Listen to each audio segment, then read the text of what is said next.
சர்தை சபையின் தூதனுக்கு நீ எழுத வேண்டியது என்னவெனில், தேவனுடைய 7 ஆவிகளையும் 7 நட்சத்திரங்களையும் உடையவர் சொல்லுகிறதாவது: உன் கிரியைகளை அறிந்திருக்கிறேன். நீ உயிருள்ளவனென்று பெயர் கொண்டிருந்தும் செத்தவனாயிருக்கிறாய். விழித்துக் கொண்டு சாகிறதற்கேதுவாயிருக்கிறவைகளை ஸ்திரப்படுத்து. உன் கிரியைகள் தேவனுக்கு முன் நிறைவுள்ளவையல்ல. நீ கேட்டு பெற்றுக்கொண்டதை நினைவு கூர்ந்து அதை கைக்கொண்டு மனந்திரும்பு. இல்லாவிட்டால் திருடனைப் போல் உன்மேல் வருவேன். சர்தையிலும் தங்கள் வஸ்திரங்களை அசுசிப்படுத்தாத சில பேர் உனக்குண்டு. அவர்கள் பாத்திரவான்களானபடியால் வெண்வஸ்திரம் தரித்து என்னோட கூட நடப்பார்கள். ஜெயங்கொள்ளுகிறவனுக்கு வெண்வஸ்திரம் தரிப்பிக்கப்படும். ஜீவ புஸ்தகத்திலிருந்து அவன் நாமத்தை நான் கிறுக்கி போட மாட்டேன். என் பிதா முன்பாகவும் அவருடைய தூதர் முன்பாகவும் அவன் நாமத்தை அறிக்கையிடுவேன்.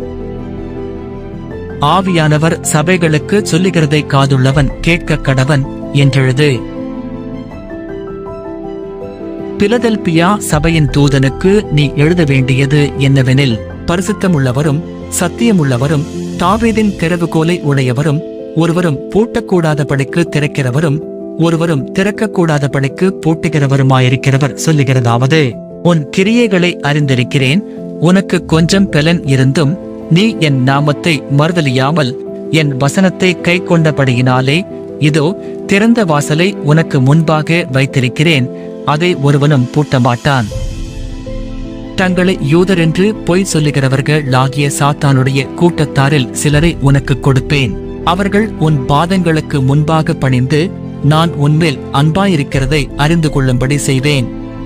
என் வசனத்தை நீ காத்துக் கொண்டபடியினால் பூமியில் குடியிருக்கிறவர்களை சோதிக்கும்படியாக வரப்போகிற சோதனை காலத்திற்கு தப்பும்படி நானும் உன்னை காப்பேன். இதோ சீக்கிரமாய் வருகிறேன். ஒருவனும் உன் கிரீடத்தை எடுத்துக் கொள்ளாதபடிக்கு உனக்குள்ளதை பற்றிக் கொண்டிரு. ஜெயங்கொள்ளுகிறவனவனோ அவனை என் தேவனுடைய ஆலயத்திலே தூணாக்குவேன். அதனின்று அவன் ஒரு காலம் நீங்குவதில்லை. என் தேவனுடைய நாமத்தையும் புதிய எருசலேமாகிய என் தேவனுடைய நகரத்தின் நாமத்தையும் என் புதிய நாமத்தையும் அவன் மேல் எழுதுவேன். ஆவியானவர் சபைகளுக்கு சொல்லுகிறதை காதுள்ளவன் கேட்க கடவன் என்றெழுது.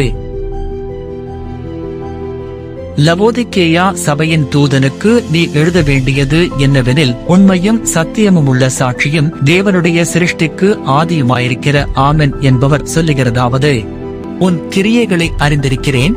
நீ குளிருமல்ல அனலுமல்ல. நீ குளிராயாவது அனலாயாவது இருந்தால் நலமாயிருக்கும். இப்படி நீ வெதுவெதுப்பாயிருக்கிறபடியினால் உன்னை என் வாயினின்று வாந்தி பண்ணி போடுவேன். நீ ஐசுவரியவான்றும் எனக்கு ஒரு குறைவுமில்லை என்றும் சொல்லுகிறபடியால் நீ நிர்பாக்கியமுள்ளவனும் தரித்திரனும் குருடனும் நிர்வாணியுமாயிருக்கிறதை அறியவில்லை. நீ ஐசுவரியவானாகும்படிக்கு நெருப்பிலே புடமிடப்பட்ட பொன்னையும் உன் நிர்வாணமாகிய அவலட்சணம் தோன்றாதபடிக்கு நீ உடுத்திக் கொள்வதற்கு வெண்வஸ்திரங்களையும் என்னிடத்திலே வாங்கிக் கொள்ளவும், நீ பார்வையடையும்படிக்கு உன் கண்களுக்கு கலிக்கம் போடவும் வேண்டுமென்று உனக்கு ஆலோசனை சொல்லுகிறேன். நான் நேசிக்கிறவர்களவர்களோ அவர்களை கடிந்து கொண்டு சிக்ஷிக்கிறேன்.